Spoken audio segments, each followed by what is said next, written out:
نحمده ونصلي على رسوله الكريم أما بعد فأعوذ بالله من الشيطان الرجيم إن الدين عند الله الإسلام صدق الله العلي العظيم. زه به یو څو لنډې داسې عامې خبرې وکم. دا ودې ټولو ته معلومه ده، خصوصا د افغانانو ته، چې امارت اسلامي چې وار د واره راپورته سو، هغه د افغانستان د امنیت دپاره او د افغانستان د استقلال دپاره او د افغانستان د خلکو د حفاظت دپاره هغه راپورته سوی و. نو وجه یې همدغه وه چې د افغانستان د خلکو د هوسایي دپاره هغه راولاړ سوی و. په داسې لږ موده کې اکثر افغانستان هغه تر خپلې قبضې لاندې راوستی، ځکه عوام یې ټول ملګري سوه او دا ټوله د عوامو په حمایت و، د الله په نصرت و. او کمې منطقې چې د امارت اسلامي تر قبضې لاندې راغلې، په هغو کې واقعي امنیت راغلی او هغه د خلکو مال هم خوندي سو، سر یې هم خوندي سو، عزت یې هم خوندي سو، او د الله قوانین هم په هغه ځای کې پلي سوله چې ټول دنیا په دغه قایله سوله چې دغسې امنیت او دغسې اسلامي نظام او د الله د قانون جاري کېدل هغه په ډېرو ځایو کې نشته. نو وروسته خو هغه بیا چې هغه یو ناموجه، لکه مخکې چې ملا صاحب هم وویله، یو ناموجه ارغل امریکایانو او د هغو متحدینو وکړي، د هغو په مقابل کې چې بیا امارت اسلامي دا جهاد شروع کړي. د دې جهاد دوه هدفه وه. یو هدف یې د اشغال ختمېدل، ځکه زموږ پر افغانستان باندې واقعي اشغال راغلی.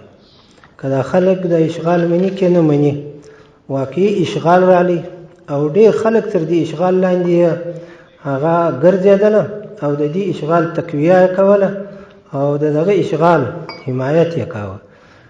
او د اشغال په وخت کې جهاد فرض عین دی، دا به وګردو ته معلومه وي. نو د هغه په مقابل کې امارت اسلامي جهاد شروع کړي. یو د اشغال ختمېدل، دوم دا و چې د الله قانون د الله پر مخلوق باندې هغه جاري سي. ځکه د افغانستان ملت هغه ورته ایسته معلوم دی چې هغه اسلامي قانون غواړي. فیض الباری د بخاري شریف یو شرح ده، هغه وایي د دې دنیا په اقوامو کې چې په اسلام کې ټول مکمل یوه پله داخل سوي دي، هغه 3 قوم دي. یو په هغو کې د افغان قوم دی، یو د ترک قوم دی او یو د عرب قوم دی. دا وار د واره په اسلام کې د مکمل داخل سوي دي. نو افغانان چې دي په اسلام کې هغه ډېر قدم لري، د آباو د اجدادو نه، بلکې هغه د 1400 کاله تقریبا هغه مخکې څخه د اسلام په دوی کې را شروع دی. نو خود د افغانستان چې دی هغه بې له اسلامه په بل قانون باندې هغه نه متفق کېدلی سي، نه اتفاق کېدلی سي، نه هم هغه په دوی کې په بل قانون کې قراري راتللی سي.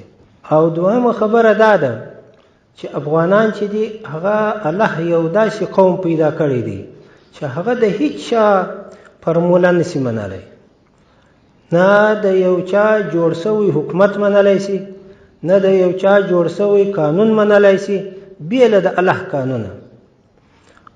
مولانا جمال الدین افغاني رحمه الله هغه تتیمة البیان یو د کتاب دی، په هغه کې د افغانانو په تبایعو کې دا لیکلي دي چې وایي د افغانانو طبیعت داسې پیدا دی چې هر قانون پر دوی باندې راغلی دی هغه دغه افغانانو باندې پلي سوی نه دی، برته افغانان د خپل ځانه هغه پورې وهلی دی. لکه دا اوس دا دي، خو هغه تیر خوا دي سوله، دا اوس مخکې یوه پله یو قانون، نو هغه خلکیان و دې افغانستان ته راوي چې کمونیستي وه، هغه هم په دې ځای کې کامیابه نه سوله. بیا دا دغه امریکایانو او دغه ملګرو یې بیا و دې ځای ته راوړي چې دا دیموکراسي ده دا هم هغه دی په دې ځای کې کامیابه نه سوله، دا هم ناکامه سوله. نو په دې ځای کې د الله بې قانونه بل قانون هغه نشي کامیابه کېدلی. موږ او تاسې هغه د دې ټولې دنیا مالک بولو او پر دې معقیده ده چې د هغه په قانون کې د انسان هغه انفرادي او اجتماعي ضرورات ټول پکښې کې ادا کېږي، ځکه هغه د انسان خالق دی. ګورئ دنیا کې دا اصول دي، کومه فابریکه چې کوم موټر جوړ کړي هغه د دغه موټر د چلیدو طریقه هغه فابریکې ته معلومه ده. نو چې الله خالق د دې عالم دی، دا دنیا پیدا کړې ده، خصوص خو اوس موږ په افغانستان کې یو، د افغانستان خالق و مالک دی او ټول په افغانستان کې دا عقیده لرو چې الله زموږ خالق دی، زموږ مالک دی. نو الله زموږ په طبایعو ښه پوهېږي، زموږ د چلیدو طریقه الله ته ښه معلومیږي.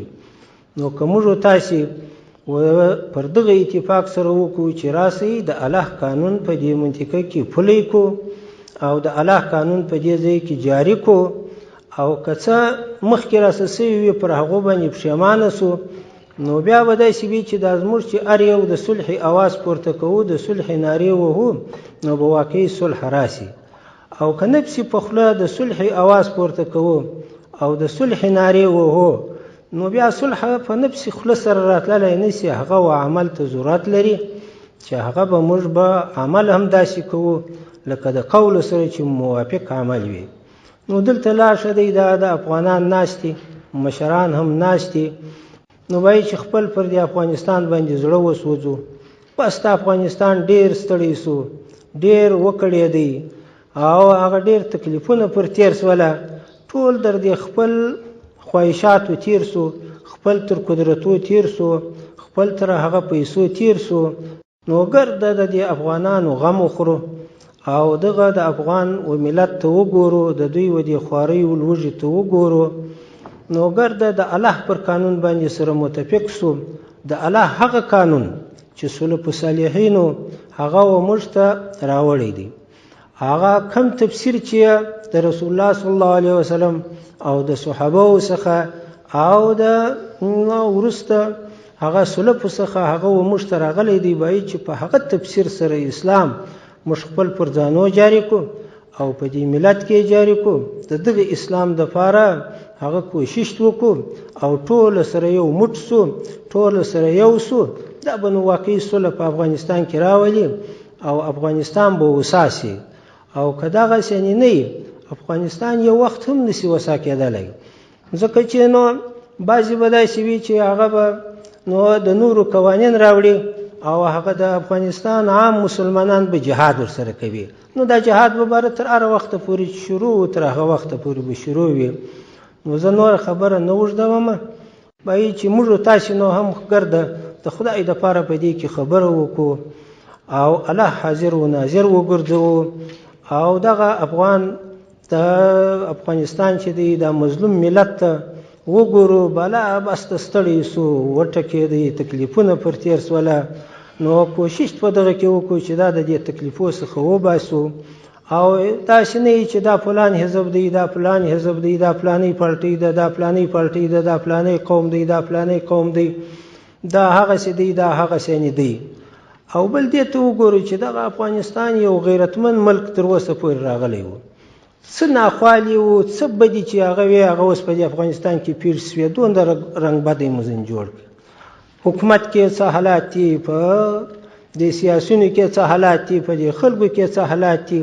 و دغه ته هم وګورو چې د افغانستان ملت چې و هغه یو تاریخ درلودی، یو غیرتمند ملت و. نو برته هغه تاریخ پر ځای کو، هغه غیرت پر ځای کو. نو د دې ټولو څخه زما دغه مطالبه ده د دې افغانانو څخه چې لاسونه سره یو کو او دغسې سره یو کو چې د الله پر قانون سره متفق سو، د الله پر نظام سره متفق سو، دا پر خپلو ځانو باندې هم د الله قانون او د الله نظام هغه قایم کو او هغه پر دغه نورو خلکو باندې هم د الله نظام په هغه کې کوشش وکړو چې د الله نظام راسي، حکومت هم د الله پر قانون برابر سي او ملت هم د الله پر قانون باندې برابر سي. ان شاء الله واقعي د الله په قانون کې چې دی هغه کامیابی د دنیا او د آخرت ته. نو د ټولو څخه زما دغه مطالبه ده، الله دې موږ تاسو ټول ته دا توفیق راکړي چې د الله نو قانون ته متوجه سو او د الله پر قانون باندې موږ د خپل ټول زندگی هغه برابر کو. اخر دعوانا الحمدلله رب العالمین.